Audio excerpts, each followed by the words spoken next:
Lecture du livre du prophète Isaïe. Écoutez la parole du Seigneur, vous qui êtes pareils aux chefs de Sodome. Prêtez l'oreille à l'enseignement de notre Dieu, vous, peuple de Gomorrhe. Lavez-vous, purifiez-vous, ôtez de ma vue vos actions mauvaises, cessez de faire le mal. Apprenez à faire le bien, recherchez le droit, mettez au pas l'oppresseur, rendez justice à l'orphelin, défendez la cause de la veuve. Venez et discutons, dit le Seigneur. Si vos péchés sont comme l'écarlate, ils deviendront aussi blancs que neige. S'ils sont rouges comme le vermillon, ils deviendront comme la laine. Si vous consentez à m'obéir, les bonnes choses du pays, vous les mangerez.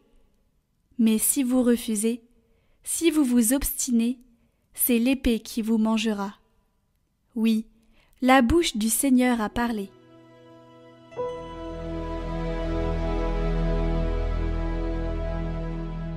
À celui qui veille sur sa conduite, je ferai voir le salut de Dieu. Écoute mon peuple, je parle. Israël, je te prends à témoin. Je ne t'accuse pas pour tes sacrifices.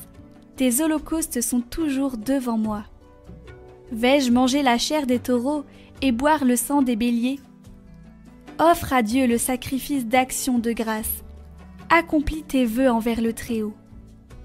Qu'as-tu à réciter mes lois, à garder mon alliance à la bouche, toi qui n'aimes pas les reproches, et rejettes loin de toi mes paroles? Voilà ce que tu fais. Garderai-je le silence? Penses-tu que je suis comme toi? Qui offre le sacrifice d'action de grâce, celui-là me rend gloire.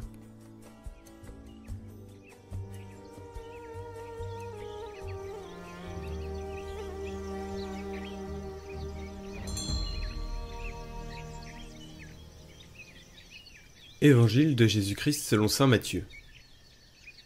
En ce temps-là, Jésus s'adressa aux foules et à ses disciples, et il déclara : Les scribes et les pharisiens enseignent dans la chair de Moïse. Donc, tout ce qu'ils peuvent vous dire, faites-le et observez-le. Mais n'agissez pas d'après leurs actes, car ils disent et ne font pas. Ils attachent de pesants fardeaux, difficiles à porter, et ils en chargent les épaules des gens, mais eux-mêmes ne veulent pas les remuer du doigt. Toutes leurs actions, ils les font pour être remarqués des gens, ils élargissent leurs phylactères et rallongent leurs franges. Ils aiment les places d'honneur dans les dîners, les sièges d'honneur dans les synagogues et les salutations sur les places publiques. Ils aiment recevoir des gens le titre de rabbi. Pour vous, ne vous faites pas donner le titre de rabbi, car vous n'avez qu'un seul maître pour vous enseigner, et vous êtes tous frères. Ne donnez à personne sur terre le nom de Père, car vous n'avez qu'un seul Père, celui qui est aux cieux. Ne vous faites pas non plus donner le titre de Maître, car vous n'avez qu'un seul Maître, le Christ. Le plus grand parmi vous sera votre serviteur. Qui s'élèvera sera abaissé, qui s'abaissera sera élevé.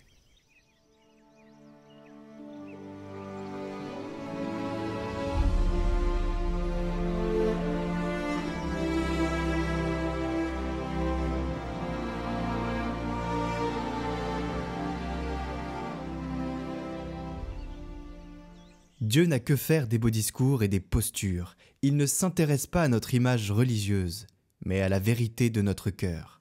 Lavez-vous, purifiez-vous, tonne Isaïe. Ce n'est pas une invitation douce, c'est une injonction, une urgence. Dieu nous regarde et nous dit « Arrêtez de jouer, arrêtez de vous cacher derrière des rites, arrêtez de croire que vous pouvez m'apaiser avec des paroles creuses. Je veux une transformation réelle. » Il ne demande pas simplement que nous évitions le mal, mais que nous fassions le bien, que nous défendions l'orphelin, la veuve, l'opprimé, autrement dit, que nous mettions en acte notre foi, que nous sortions de l'indifférence, que nous devenions des êtres de justice. Et si nous venons à lui avec nos mains sales, avec nos péchés, il ne nous condamne pas. Si vos péchés sont comme l'écarlate, ils deviendront aussi blancs que neige. Mais encore faut-il vouloir être lavé. Et c'est là que Jésus frappe encore plus fort. Ils disent et ne font pas, dit-il. Voilà le drame. La religion peut être un refuge pour les hypocrites, un décor où l'on parle bien, mais où l'on vit mal. Jésus pulvérise cette mascarade. Il ne veut pas de religieux en costume d'apparence, il veut des hommes et des femmes vrais. Le royaume de Dieu n'est pas une affaire d'honneur, de titre ou de place. Qui s'abaissera sera élevé. C'est un défi frontal à notre orgueil. Qui veut être grand aux yeux de Dieu doit être le serviteur. Qui veut être digne du Christ doit cesser de se contempler lui-même et commencer à aimer vraiment. Et cet amour n'est pas un vague sentiment. C'est un engagement concret, une lutte contre l'injustice, un choix de vivre la fraternité, non comme un concept, mais comme une réalité brûlante. Car au dernier jour, Dieu ne nous demandera pas si nous avons bien parlé de lui, il nous demandera si nous avons vécu en enfants du Père.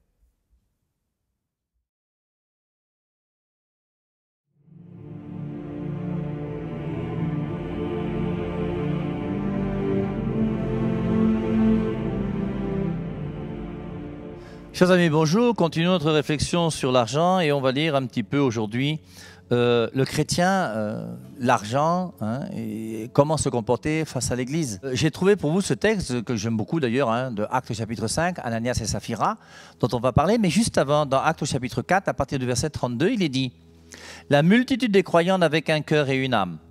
Aucun d'eux ne considérait comme sien ce qui lui appartenait, mais ils mettaient tout en commun. Avec beaucoup de force, les apôtres rendaient témoignage à la résurrection du Seigneur Jésus. C'était pour tous un temps de grâce exceptionnelle. Aucun d'entre eux n'était dans le besoin, car tous ceux qui avaient des champs, des maisons, les vendaient et apportaient l'argent de la vente. Ils le déposaient aux pieds des apôtres et on le repartissait selon les besoins de chacun. Et ici au Cameroun, dans le pays où je suis depuis déjà des années, on a des familles entières qui ont donné des terrains à la mission catholique. Et aujourd'hui, nous avons sur ces terrains des paroisses qui existent avec des écoles, des dispensaires, grâce aux dons que ces personnes ont fait à l'Église du terrain pour pouvoir construire ce que l'Église a bien voulu construire. Acte 4, verset 36, c'est ce que fit Joseph, un lévite originaire de Chypre que les apôtres surnommèrent Barnabé, c'est-à-dire notre consolation. Il vendit un champ dont il était propriétaire, apporta le prix de la vente et le déposa aux pieds des apôtres. Et nous voici maintenant dans Actes chapitre 5. Pour montrer que l'argent est quelque chose de bien, l'argent est quelque chose de bon, on a vu qu'il faut choisir entre Dieu et l'argent. Et dans Matthieu 6, 33, il est dit « Occupez-vous premièrement du royaume des cieux et tout le reste vous sera donné par surcroît. Et si je mets Dieu à la première place dans ma vie, Dieu s'engage à me donner la nourriture et le vêtement, comme il le dit d'une manière très claire dans le passage de Matthieu 6, 24 à 34.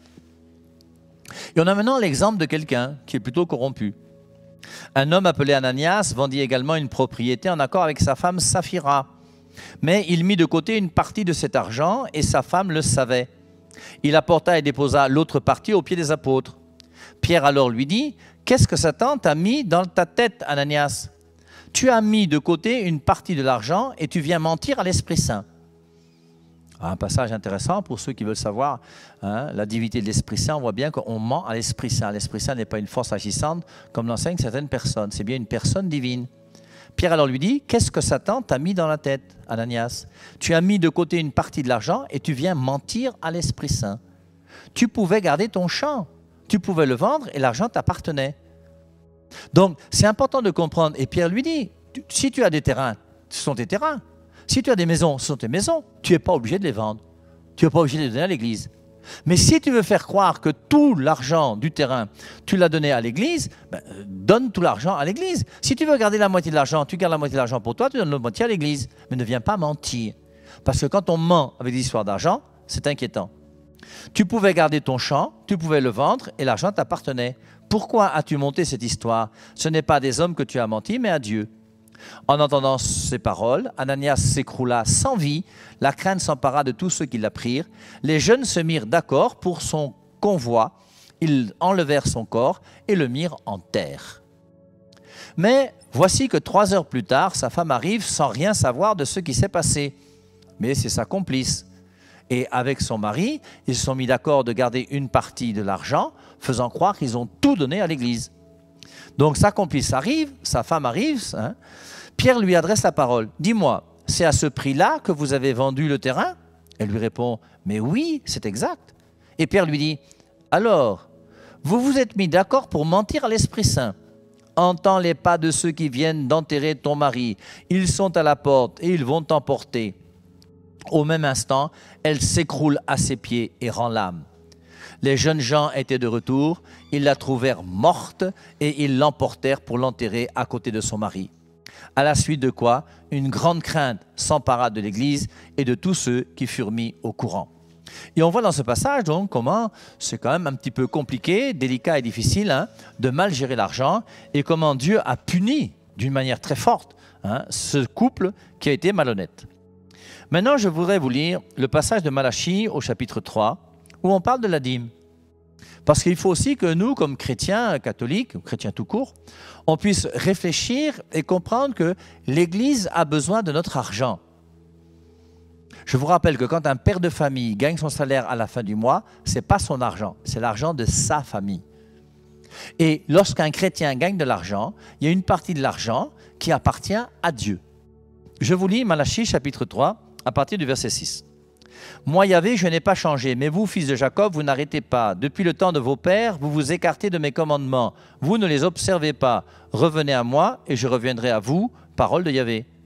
Vous allez dire, revenir, mais à quel sujet? Un homme peut-il tromper Dieu? Et vous voulez me tromper. Vous dites, en quoi t'avons-nous trompé? À propos de la dîme et des offrandes. Vous tous, le peuple, vous me trompez, c'est pourquoi la malédiction vient sur vous. Apportez toute la dîme au trésor, qu'il y ait de la nourriture dans mon temple. Alors mettez-moi à l'épreuve, dit Yahvé Sabaoth, et vous verrez si je n'ouvre pas pour vous les réservoirs du ciel, si je ne vous couvre pas de bénédictions. Je donnerai un avertissement aux insectes pour qu'ils cessent de détruire les fruits de la terre, et la vigne ne se desséchera plus dans la campagne. Alors toutes les nations vous envieront, car votre pays sera un paradis, dit Yahvé Sabaoth. Si on avait le temps, hein, on aurait lu ensemble ce passage de 2 Samuel au chapitre 8, où on voit hein, le roi du peuple d'Israël. Je vous rappelle, ce n'est pas Saül, ce n'est pas David, ce n'est pas un homme. Le roi du peuple d'Israël, c'est Dieu. Et c'est Dieu d'abord qui est le roi d'Israël. Et dans 2 Samuel 8, hein, on va demander à Samuel, donne-nous un roi comme les autres nations. Nous voulons nous aussi un roi qui règne sur nous. Et lorsque Samuel va rencontrer Dieu, Dieu va lui dire, donne-leur un roi, il n'y a pas de souci. Tu n'as pas de problème avec eux, c'est moi qui ai un problème avec eux. Ils ne veulent plus que moi, Dieu, je règne sur eux. Mais dis-leur une chose, c'est que le roi là prendra vos fils et vos filles. Vos fils pour en faire des guerriers, vos filles pour en faire des parfumeuses. Il prendra une partie de vos territoires, il prendra une partie de vos champs, il prendra une partie de vos récoltes, il prendra le 10e de ci, le 10e de ça, pour lui et pour sa cour et pour tous ces gens. Et donc, le roi lui-même a besoin d'argent pour vivre. Notre Église aussi, mes amis, a besoin d'argent pour vivre. Et pour ça, il faut que chacun d'entre nous, nous prenions conscience qu'il est bon de pouvoir aider tous ceux et celles qui œuvrent hein, au sein de l'Église pour nous permettre de connaître la parole de Dieu, de recevoir la vie divine, de recevoir les sacrements, de devenir des saints afin de nous retrouver pour l'éternité auprès de Dieu. Loué soit Jésus-Christ. Bye bye. Retrouvez la chaîne YouTube du Père Hervé-Marie Ignard en lien en description. Retrouvez la vidéo du parcours de Carême en lien en haut à droite et en description.